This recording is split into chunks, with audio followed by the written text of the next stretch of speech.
এরকমই একজন ভাই প্রশ্ন করেছেন যে ব্লাড ডোনেশন কে নিয়ে, যে শরীয়ত কতটুকু আদেশ দেয় যে কেউ ব্লাড ডোনেশন করা, কিংবা কাউকে কাউকে দেখা যায় যে ব্লাড বিক্রি তাও করে, তো বিক্রি করা বৈধ কি বৈধ নয়, তো এসব সম্পর্কে একটু বিস্তারিত আলোচনা করতে। ব্লাড ডোনেট করা কিংবা কিডনি ডোনেট করা, শরীরের কোনো অঙ্গ ডোনেট করা, প্রথমত হলো যে মানুষ নিজের শরীরের কোনো অঙ্গকে বিক্রি করতে পারে না, সে ব্লাডই হোক, কিডনি হোক, আর কিছুই হোক। কারণ মানুষ সেই জিনিসকে বিক্রি করতে পারে যে জিনিসের সে মালিক, যে জিনিসের সে মালিক না সেই জিনিসকে সে বিক্রি করতে পারে না।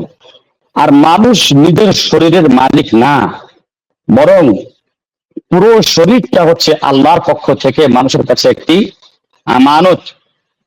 সুতরাং আমানতে কোনো প্রকার সে তাসাররুফ করতে পারে না, বা সে সেখানে কিনা বেচা করতে পারে না, সেখানে সে হস্তক্ষেপ করতে পারে না।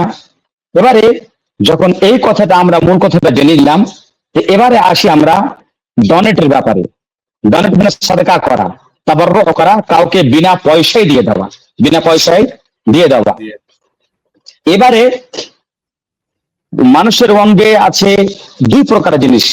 একটি হলো যেটা যদি কাউকে দেওয়া যায় তাহলে সে পুনরায় সেটা আবার নিজের স্থান গ্রহণ করে নাই, বা পুনরায় সেটা তৈরি হয়ে যায়, যেমন রক্ত বা ব্লাড।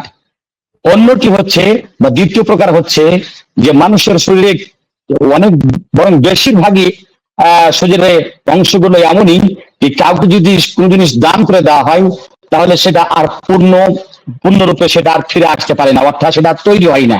যেমন ধরেন, যদি কেউ কাউকে কিডনি ডোনেট করে তাহলে কিডনি আবার নতুন করে তৈরি হয়ে সেই স্থান নিতে পারে না। কিন্তু যদি ব্লাড ডোনেট করে তাহলে ব্লাড ডোনেট করলে পারে ব্লাডটা আবার পরিপূর্ণ হয়ে যায়। তাই ব্লাড ডোনেট করতে পারে, ব্লাডকে দিতে পারে, রক্ত দিতে পারে, কিডনি দিতে পারে না, অন্যান্য সেই সব জিনিসগুলো দিতে পারে না যেগুলি দিলে পারে সে শূন্য হয়ে যাবে বা সেই জিনিসটা পুনরায় শরীরে তৈরি হবে না।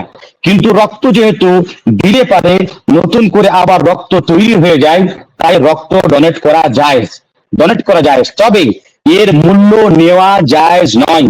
কারণ যদি মূল্য না হয় তাহলে এটা হলো কিনা বিক্রি বা বেচা কিনা, যার কথা আমি আগেই বললাম যে শরীরের কোনো অংশকে বিক্রি করা যাবে না, কিন্তু ডোনেট করা যাবে সেটাই যেটা আবার নতুন হয়ে তৈরি হয়ে যাবে, যেমন রক্ত। সুতরাং রক্ত ডোনেট করা যাবে, রক্ত ছাড়া অন্যান্য কোনো জিনিস ডোনেট করা যাবে না। জি শেখ, এখানে কাউরি মৃত্যুর পরে এখন অনেক রকমের সংস্থা রয়েছেন যারা যে কাজ করে, যে মৃত্যুর পরে কেউ ধরেন কি যে ডোনেট করতে চাচ্ছে, তো সেই সময় কি ডোনেট করা যাবে? জি, আমি বললাম যে কিনা বেচাও করা যাবে না, আর শরীরের সেই জিনিসকে ডোনেট করা যাবে যেটা আবার নতুন হয়ে তৈরি হয়ে যাবে, সেটা কেবলমাত্র একটা ব্লাড।